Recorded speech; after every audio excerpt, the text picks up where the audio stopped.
Having the kids act out the story, this is a question that someone submitted. Having the kids act out the story versus sitting and listening to the story. What's the right balance to try and plan for? I think it depends on the story and your kids, and even maybe the day. I think we all know kids are a little more, what's the word I'm looking for, active or, energetic on Wednesday nights than Sunday mornings. So if you're wanting them to be more energetic, maybe Sunday morning is a good time to do a play. If you're wanting to kind of calm them down a little bit, then maybe not on a Wednesday night. But it's just all about knowing the kids, knowing the story. Some obviously lend themselves to be acted out a little bit better than others. But yeah, that would be my input. Yeah, and I think that's really important because sometimes you might have a classroom of 5 or 6 kids and they're all shy. Yeah. I mean, they all would just die if you asked them to put on their costume and speak in front of the kids. Right. But then you might have a classroom that, of 18 and 7 really want to be in a play, Right. So, right. So it just depends on the kids and all of that. So, all right. The next question someone asks is about icebreakers, and they wanted to know some good icebreakers for getting to know your students. So anybody have any good ones? One that I like to do at school, pretty simple, and it's not a lot of prep. Just getting to know you questions, have them on an index card, things very basic. And talking about movement, it gets the kids up and moving. It's called quiz trade. Doesn't even have to be a quiz, but it's just questions. So the kids walk around, the teacher will say stop, the kids put their hand up and they find a partner to partner up with, high five, fist bump, and then you take turns. The teacher could indicate who starts, person closest to the door, tallest person with the longest pinky, things that kids would enjoy. And then I would ask a question, what's your favorite candy, or something like that, and then Mindy would answer. And then the biggest thing is you switch cards at the end. Once you've exchanged, once you've both answered your questions, you switch cards, and then you walk around again and mix with all students. So it gives them a chance to talk to every kid in their class. It has a wide variety of questions, and the questions repeat. So, you might get to hear her favorite candy, but then you're also at some point probably going to get to hear someone else's. So that's something I like to do in my class at school, but it would be a good idea to do in Bible class just to get the kids more comfortable with each other as well. Mm-hmm. Yeah, I taught last trimester with John and Rogers. She's an excellent teacher, and I also taught with Olivia Doris. Olivia Penny. I'll never get that right. Yeah. But John had the kids, which I thought this was a great activity because we had like 18 kids in that class, and so there were a lot of them, and some of them knew each other really well, and maybe some didn't. And so she had them line up by birth date. So line up in order of your birth date, and then kind of reverse that. And then they get to know, when your birthday is, and she had them do a couple of different things like that. So it's just a kind of a fun way to get the kids to interact with each other and say, hey, I'm in March the 12th. What are you? And they're just talking to get to know each other. And just kind of get them to, especially at the beginning of the trimester, get them to know each other. I think it works especially well with the older kids because they're beginning, 5th and 6th grade, they're beginning to be more self-conscious and maybe a little bit more shy about talking to their peers. So any other good icebreakers you guys would like to share? My 6th graders at school love would you rather questions, and I think all kids love would you rather questions, but you could even do like Bible would you rather questions, like would you rather have gone on the ark with Noah or, seen the burning bush with Moses? Or you can have, and just take a couple minutes at the beginning of class or just even get to know you questions. I want everybody to go around and tell me something they're thankful for, or that way you can get to know them also and just kind of, ease them into getting to know each other, but then to kind of a soft opening to your class. It's a low stress question too. You're just getting to share your opinion. You don't have a right or wrong answer. Right. You get to share your opinion, and that's okay. There's not a right or wrong. Right. Yeah, I think that's really good. When I'm teaching the older kids, I like to start with a question like that, and it usually doesn't relate to the lesson at all, but it might relate to something that's going on. Like maybe there's been a holiday, or maybe it's been Halloween. Oh, what'd you dress up for Halloween? Or did you go trick or treating? Or what's are you playing a sport right now? If you are, let's talk about everybody share. Or if you play a musical instrument, something that is peculiar to either the time or the child, or to let them know you're really interested in them as a person and what they're interested in. So, Well, and some kids are going to come in just wanting to tell you their whole life story. Yeah. So that allows them a chance to talk. Yes. But then also gets your more shy kids a chance to say something too. So it's a good balance. So the past couple of minutes, I've heard so much of a variety of ways you could do that, and it just reminds me of the fact that you don't have to do something exactly like your co-teacher or exactly like the teacher did it the trimester before. And it can be like Jonna did, your birth date, or a would you rather. And it just goes to show that anyone can think of any type of icebreaker, and it's okay. Yeah. You don't have to do it exactly how someone else does it. very good. It's great to have that up, and it's just great to have the feeling of autonomy and being able to make those types of decisions for yourself and your climate, that you have created in your room at church. It's really great. Okay. All right. The next question, what are some tips for teaching to both the deeply Bibled kids and those who know very little? We kind of already discussed this a little bit, but do you guys have any special tips in regard to this that you'd like to add? I think you can do, I guess what we used to call high level and low level questions. Do you know one of the Bible characters, to someone who may not? And then over here you'll say maybe something that's a lot deeper, something about the churches, like Ephesus or something. And I think you can just do that and everybody gets to answer and everybody feels successful at their level. That's kind of what I've done, especially if I had visitors and I had no idea what their background was, So, I kind of mentioned this a moment ago, but I've had questions before. I've had the answer posted on like 8.5 by 11, pages around the room.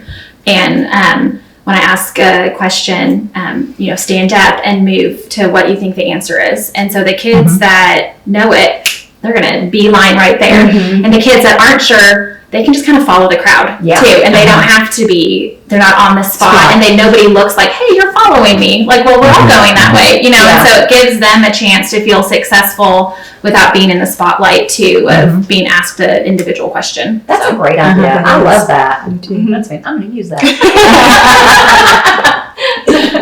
Fantastic. All right. Anything else? I think one thing, when I was put in, once upon a time, I received a letter in the mail from the Lost River Church of Christ stating that I was going to teach the high school group. And I thought, I want to know who put my name there. Do they not know that I teach primary school? And so I was so intimidated.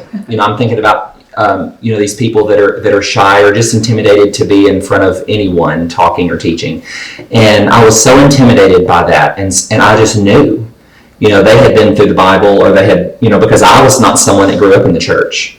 And at that time, I was still unfamiliar with certain topics of the Bible, or especially, I may have been familiar at the base level at certain topics. I hadn't yet started, as they say, feeding on the meat of the Word. And I was so intimidated when I went in there. And so I knew they were going to ask me questions that I really didn't know the answers to. And they may not have known the answers to it. And it may have been kind of veering off topic from what we were talking about. So what I decided to do was, if they were going to do that, I was going to say, you know what? I'm going to write that question down, because we're talking about this right now, but I'm going to write your question down. And what I want you to do, I want you to write that question down too. And so when we come back on Wednesday, this is Sunday morning, when we come back on Wednesday, you and I are going to talk about that, and we're going to talk about it out loud. So I want you to go home and I want you to do some research on that, because you're at this point, we can even do that with 5th or 6th graders. And so I'm going to go home, and when we come back, we're going to see if we have the same answer. That's great.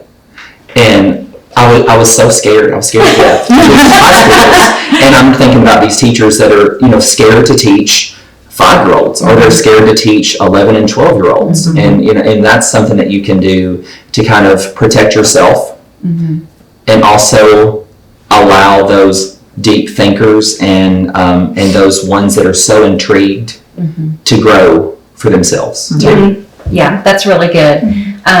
it's also a tool you can use when you have some really deep thinkers in your class, but you need to focus on the lesson. Mhm. So if you feel like it's a really important thing that's pressing, that they need, something maybe about salvation, maybe you answer it then. But if it's about something really deep that's going to totally sidetrack your class, you could just, we would, last trimester, we wrote it on a note, like you said, and we put it on the board. And then we had a list of questions over there when they would ask them, but we didn't have time in class to discuss them because we were pressed for time. We would talk about it another time.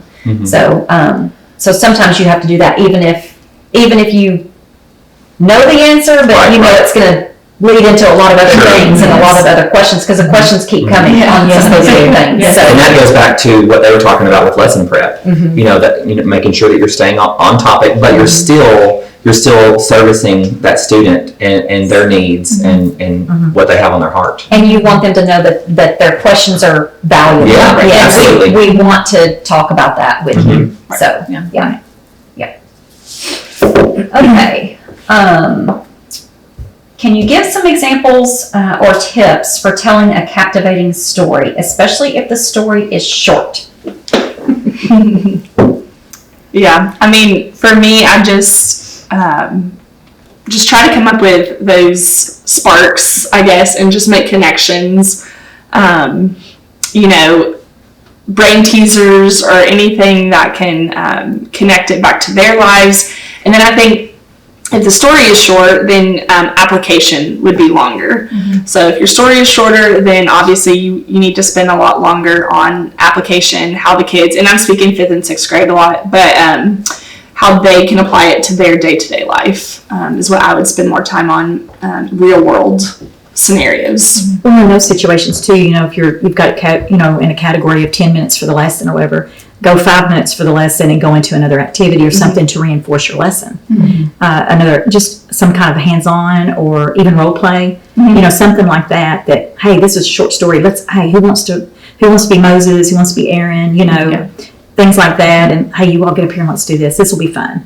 Just those who want to. Right. And you all are audience, make sure you clap on the right time. This is hard to do. Build them up. Yeah. And because I've ran into that, I've had some stories that I had to go over 5 or 10 minutes and they get deep. And then you've had those that are 5 minutes. Yeah. And you're like, oh man. So that's why you said at the end, put other activities that can fill in your time, but still be beneficial.